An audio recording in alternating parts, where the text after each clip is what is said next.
I'm about to open Skyblock on Mineage for the first time ever. We're about to see a ton of players flooding in. Hey guys, Lion here, and welcome to a brand new series on Mineage Skyblock. That sounds really weird to say because for the last year or so, Mineage has been exclusively an OG faction server. Now, just like factions back in the day, I also grew up playing Skyblock on 1.8 servers like Vanity MC, maybe a bit of the Archon, even some Daily MC, for those of you that have heard of that one. And just like factions, Skyblock is also, or can also be, a very competitive game mode. So the goal here is to try to preserve that, keep the game mode alive, keep it fun, not super pay to win like a lot of Skyblock servers nowadays, but not as tryhard as Hypixel Skyblock either. I'm also going to be playing as well as some of my staff. We've made an island together, so let's see how we can do against the competition. I sadly didn't capture any audio from the video, so I'm just going to be voicing over this episode. This is the very first envoy of the server, and I'm just running around in an iron set. So if anyone comes with any sort of ranked kits, I'm completely done for. So I'm hoping that nobody realized the envoy started, and I can kind of just secretly collect this, even though it's putting my name in the chat, and get away with some free loot to start off the season. I've actually collected 20 envoys already, and oh, there's a random guy just showed up out of nowhere. Let's kill him. Luckily, this guy is in iron gear too, just like me, and he's not trying to fight back, so it should be a pretty easy kill. Alright, last envoy here, or at least one of the last ones, but I'm not going to risk staying here any longer because at any moment I can get jumped by someone in diamond armor, so I think it's time to just teleport out and actually start the island, because I haven't even done that yet. But before starting the island, I've got a ton of nice loot boxes that I won from my reclaim, and a bunch of other rewards from the envoy, so let's go ahead and open those up. Got some nice spawners and tokens to start off the season with. Let's go ahead and get the island opened. I'm here on the island. We're called Extinction, just like back in the old day. I'm going to start by redeeming all of my kits, just /kit, go through and claim them. We've got a ton of spawners in the chest, as you can see, but unfortunately, because we just started the island, it actually prevents us from placing down any spawners. Let's spin this slot bot here. I think I got that from my kit, or maybe it was from a reclaim, but you can actually win some really good things like minions, high value loot boxes, and even some gems, which I just happened to win 500 gems. If you were to actually buy that on the store, that would cost you $5, so that's a pretty good win that I just got. Now, starting off the island, I didn't really know what to do to begin with, but on most Skyblock servers, the first thing you do is set up a cobblestone generator.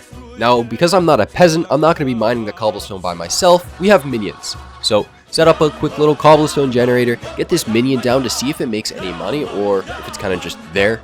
Just like that, we've got a nice little minion farm, a nice little cobble gen for our minion to mine at. Just have to rotate the minion so it's actually facing the blocks, and should be good to just mine away, get us some cobblestone and put it in the chest. But it didn't take long for me to realize that miner minions are actually pretty bad. They only mine one block in front of them at level 1 or level 0.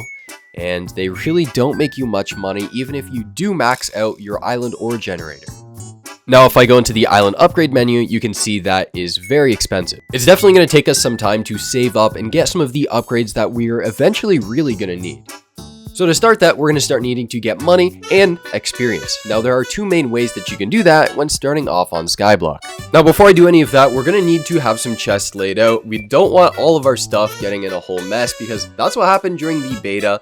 We just had a ton of items all over the island and no one could really find where anything was. So I'm going to start by pulling out all the spawners and making sure that they're just all in one chest so that when we do unlock the ability to place those spawners, we'll know exactly where to look for them. Now, you'll notice we only have one type of spawner placed down, and that is the pig spawner. The way the system works on here is you have to progress from pig spawner, which is the worst, all the way up to the very best spawner on the server, which I should probably know. I think it's Snowman. And this is just one of the many efforts to prevent people from pay to winning, because you can't just buy the best spawner and place it down on your island. You have to actually grind to unlock it. Now, after grinding mobs for a few hours, I finally got to a point where I was no longer able to one-shot the mobs using my sword. So naturally, I'm building a beacon so that I can get everyone on the island strength 2. Now, there is an upgrade on the mob sword that just gives you strength 2, and you can also pay to increase the sharpness of your sword as well. But I did some math and I found that it's way more worth to just build a strength 2 beacon than to actually buy all of those upgrades. And luckily, our island member Valley was mining, and so I just asked him to grab me some gold and was quickly able to set up this beacon.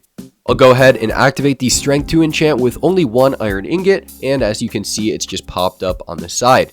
Permanent Strength 2, I'll be able to one-shot mobs forever. We've got this little box built around the spider spawn location, and we're already on spiders, which is the third mob out of like 18 different ones. Now, I'm guessing you guys don't want to watch me auto-clicking mobs to level up our island spawner progression, but one thing I will say that's quite interesting is that this server does actually allow auto-clickers.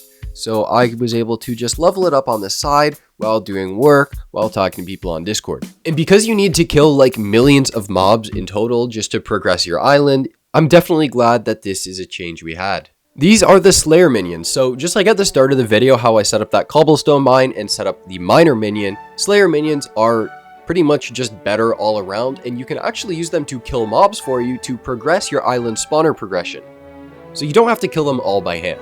The minions are also quite a bit slower than killing them by hand, so it's probably only worth using the minions while you're offline and you're not able to grind the mobs anyways. POV, it's day 2 and we've already made it to blaze spawners. Now we're definitely not the furthest along island, but I'm still pretty happy with our progress. Wither ended up making us this massive mob grinder while I was offline, but it needed to be slightly expanded. You see, the way spawner stacking works on the server is you can only have so many spawners of each type in a single chunk. So we made this massive water system to collect all of the mobs throughout every chunk in the island and bring them into one chunk where they would all die and their loot would automatically get collected with our void chest. But the system needed a little bit of work because instead of the mobs getting collected by the void chest, I wanted them to get killed by the Slayer minions so that their deaths could count towards our island spawner progression. So now you can see the full water system brings all the mobs into this little 2x2 area. I still have to figure out exactly how I want the minion collection system to work because I know the minion range is quite limited, so the minions kind of have to be right next to the mobs if they're actually going to work. After messing around for a bit and placing all of the higher tier spawners that we have unlocked, I finally settled on a minion system that works pretty well, and it makes sure that the loot actually goes into the chests. You can see the different types of mobs get pushed over to the middle from the different sides. Now, once they're in the 2x2, that's when the minions can start attacking them. And if I fly in here, you can see the minions actually killing the mobs, but you're probably wondering, why do I have all this water in here if the mobs are already in a 2x2? Well, that's just to push the mob loot into a hopper system. Now, of course, with all things on Skyblock, you have to upgrade it. So I can only place 10 hoppers on my island right now, which is going to fill up really fast with the amount of spawners and the amount of minions we have on our island. So the next step for us is to save up to upgrade the hopper limit on the island so we can store more mob loot and we can sell more to get more money, get richer, and eventually become the #1 island on the server. But unfortunately, if I ever want to catch up with some of these better islands, the one thing I'm going to have to do is start mining, which is a lot more work than just auto-clicking mobs. I've got a bunch more content planned for Skyblock. I just wanted to get at least something out because I'm finally not sick anymore like I have been for the past week. I'm planning on making a ton of short form content on here as well and showcasing different updates like when I unlock farming. If you have any comments, like any questions or feedback for me for my videos, like what kind of content you'd like to see on Skyblock next, make sure to drop it in the comments as I'll be reading every single one. I'm also planning on making a complete tutorial on Skyblock because I know it's a lot for beginners to take in, so make sure to subscribe and hit the bell for that.